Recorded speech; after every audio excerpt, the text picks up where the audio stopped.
Assalamualaikum warahmatullahi wabarakatuh.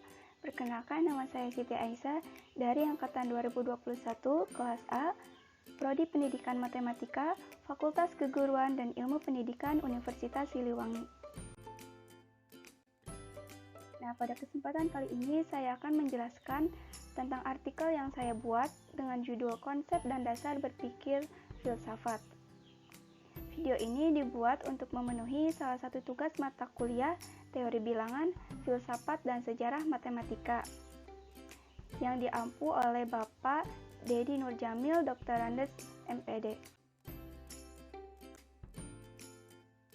Yang pertama, pengertian filsafat. Kata filsafat berasal dari bahasa Yunani yang terdiri dari kata philen atau philos yang berarti cinta dan sophia yang berarti kebijaksanaan. Nah, jadi secara etimologis, filsafat berarti cinta akan kebijaksanaan. Sehingga seorang filosof adalah pencinta, pendamba, atau pencari kebijaksanaan. Nah, di dalam Kamus Besar Bahasa Indonesia atau KBBI, filsafat berarti pengetahuan dan penyelidikan dengan akal budi mengenai hakikat segala yang ada, sebab, asal, dan hukumnya. Selanjutnya, definisi menurut para ahli. Yang pertama, menurut WJS Purwadarminta, menurut beliau, filsafat merupakan pengetahuan dan penyelidikan dengan akal budi mengenai sebab-sebab, asas-asas hukum, dan sebagainya daripada segala yang ada di alam semesta, ataupun mengetahui kebenaran dan arti adanya sesuatu. Nah, jadi dapat disimpulkan bahwa filsafat itu menyelidiki segala sesuatu yang ada di alam semesta ini dengan akal budi, hingga mengetahui kebenaran dan mengetahui adanya sesuatu tersebut. Maka akal budi di sini sangat penting untuk menyelidiki segala sesuatu yang ada di alam semesta ini. Jika seseorang tidak menyelidiki kebenaran itu tanpa akal budi, maka tidak akan menemukan sebuah kebenaran dari sesuatu itu. Nah, jadi kita itu harus menggunakan akal budi untuk mencari sebuah kebenaran itu. Selanjutnya yang kedua, menurut Bertrand Russell. Menurut beliau, filsafat adalah tidak lebih dari suatu usaha untuk menjawab pertanyaan-pertanyaan terakhir, tidak secara dangkal atau dogmatis, seperti yang kita lakukan dalam kehidupan sehari-hari dan bahkan dalam ilmu pengetahuan. Nah, jadi filsafat itu usaha untuk mencari jawaban hingga pertanyaan yang terakhir dan tidak ada lagi pertanyaan yang muncul. Nah, untuk menjawab pertanyaan tersebut pun tidak hanya asal menjawab saja ataupun menyimpulkan kebenaran secara singkat hanya berdasarkan pemikiran sendiri. Tetapi harus dicari sedalam-dalamnya kebenaran itu sehingga tidak ada kekeliruan di dalam menjawab pertanyaan tersebut. Nah, dalam kehidupan sehari-hari, mungkin seseorang sering menyimpulkan kebenaran tanpa menyelidikinya terlebih dahulu, ataupun hanya mengikuti orang saja tanpa menyelidikinya. Kemudian yang ketiga, menurut Pujya Wijatna. Menurut beliau, filsafat ialah ilmu yang berusaha untuk mencari sebab yang sedalam-dalamnya bagi segala sesuatu berdasarkan pikiran belaka.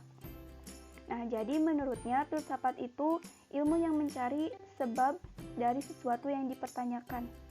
Nah, mencari sebab itu harus secara keseluruhan atau semuanya, tidak sebagian-sebagian. Nah, ketika seseorang mencari sebab itu secara sebagian, tidak keseluruhan, maka dia tidak akan mendapatkan sebuah kebenaran. Nah, tetapi jika seseorang mencari sebab-sebab sesuatu itu secara keseluruhan, maka akan didapatkanlah sebuah sebab-sebab dari sesuatu itu. Nah, jadi dari beberapa pendapat di atas, dapat disimpulkan bahwa filsafat adalah suatu pikiran dan usaha untuk menyelidiki pertanyaan-pertanyaan mengenai hakikat segala sesuatu yang ada di alam semesta ini dengan akal budi, serta bersungguh-sungguh dalam menyelidiki kebenarannya. Dan dalam mencari kebenaran itu harus dicari sedalam-dalamnya kebenaran hingga tidak ada lagi sebuah pertanyaan. Nah, di alam semesta ini banyak hal yang tidak mudah dijawab tanpa adanya penyelidikan, maka harus diselidiki terlebih dahulu kebenaran agar tidak ada kekeliruan.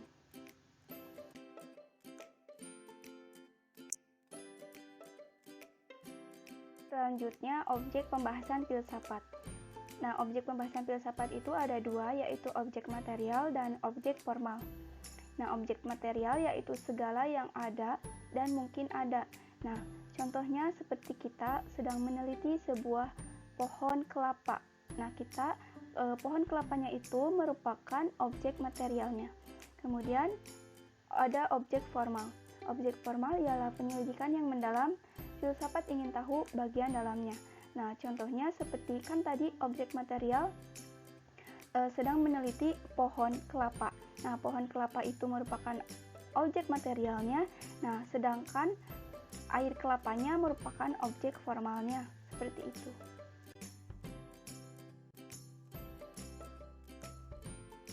Kemudian struktur pembahasan filsafat. Nah, yang pertama ada epistemologi. Epistemologi membicarakan sumber pengetahuan dan bagaimana cara memperoleh pengetahuan. Jadi kita mencari tahu nih dari mana asal pengetahuan ini. Kemudian ada ontologi. Setelah mengkaji cara memperoleh pengetahuan, filosof mulai menghadapi objek-objeknya untuk memperoleh pengetahuan. Objek-objek itu dipikirkan secara mendalam sampai pada hakikatnya. Nah, jadi kita itu seorang filosof setelah mengetahui cara memperoleh pengetahuan itu, mereka mencari tahu dari ciri-cirinya, karakteristiknya, maupun dari hakikatnya. Kemudian ada aksiologi. Nah, aksiologi itu untuk mengetahui kegunaan filsafat. Nah, setelah tadi mengetahui bagaimana cara memperoleh pengetahuan dan mengetahui apa karakteristiknya, ciri-cirinya, maka mereka mencari tahu apa dari manfaat dari filsafat itu.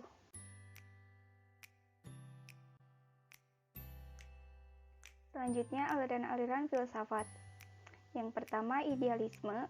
Idealisme adalah suatu ajaran atau aliran yang menganggap bahwa realitas ini terdiri atas roh-roh atau sukma atau jiwa, ide-ide dan pikiran atau yang sejenis dengan itu. Yang kedua, empiris.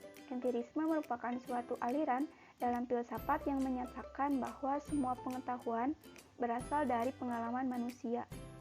Jadi, pengetahuan yang kita dapatkan itu semuanya berasal dari pengalaman manusia.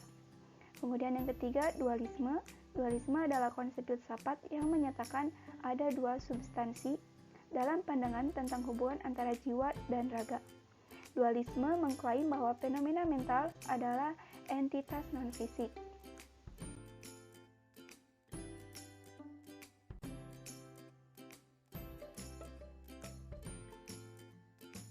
Kemudian aliran-aliran filsafat yang keempat adalah materialisme.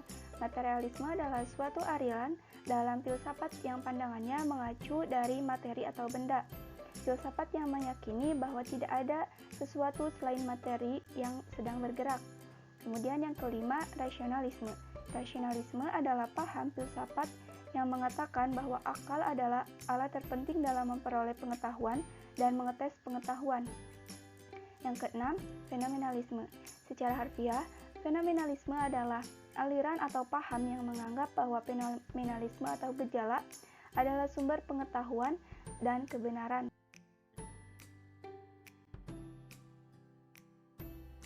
Selanjutnya, ciri-ciri filsafat. Yang pertama, universal atau menyeluruh. Arti dari universal itu ialah pemikiran yang luas dan tidak aspek tertentu saja. Kemudian radikal atau mendasar. Nah, maksudnya yaitu pemikiran yang dalam kepada hasil yang fundamental dan esensial. Kemudian yang ketiga ada sistematis. Sistematis ini yaitu mengikuti pola dan metode berpikir yang runtut dan logis meskipun spekulatif. Kemudian ada deskriptif. Deskriptif adalah suatu uraian yang terperinci tentang sesuatu, menjelaskan mengapa sesuatu berbuat begitu. Kemudian ada kritis. Kritis ialah mempertanyakan segala sesuatu yang termasuk hasil filsafat dan tidak menerima begitu saja apa yang terlihat sepintas, yang dikatakan dan yang dilakukan masyarakat. Kemudian yang keenam ada analisis, yaitu mengulas dan mengkaji secara rinci dan menyeluruh sesuatu termasuk konsep-konsep dasar yang dengannya memikirkan dunia dan kehidupan manusia. Kemudian ada evaluatif, yaitu dikatakan juga normatif. Maksudnya ialah upaya bersungguh-sungguh untuk menilai dan menyikapi segala persoalan yang dihadapi manusia. Nah, penilaian itu bisa bersifat pemastian kebenaran, kelayakan, ataupun kebaikan. Kemudian ada spekulatif, yaitu upaya akal budi manusia yang bersifat perekaan, penjelajahan, dan penggandaian, dan tidak membatasi hanya pada rekaman indera ataupun pengamatan lahiriah.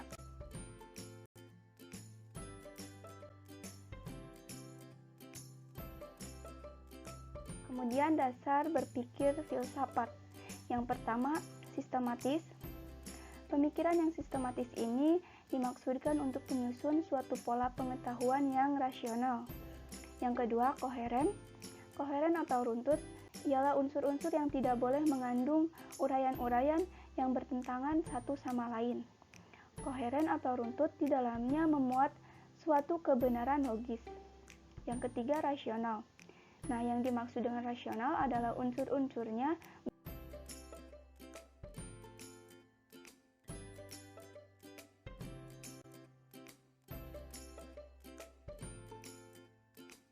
Kemudian dasar berpikir filsafat yang keempat, sinoptik.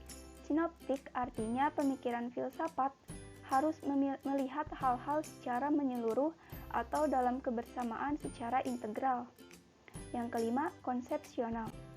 Secara umum, istilah konsepsional berkaitan dengan ide atau gambar, atau gambaran yang melekat pada akal pikiran.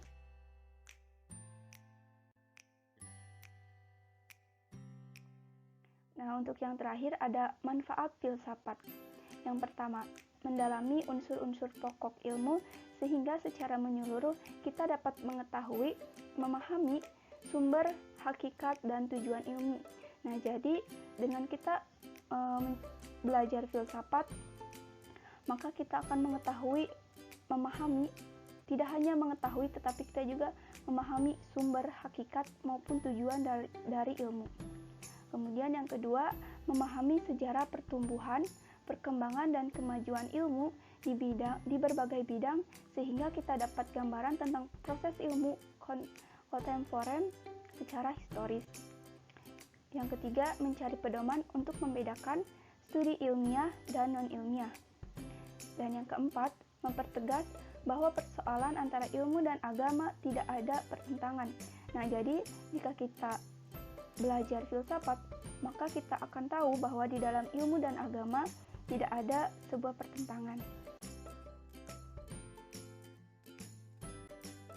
Cukup sekian yang dapat saya sampaikan. Mohon maaf bila ada kesalahan. Terima kasih. Wassalamualaikum warahmatullahi wabarakatuh.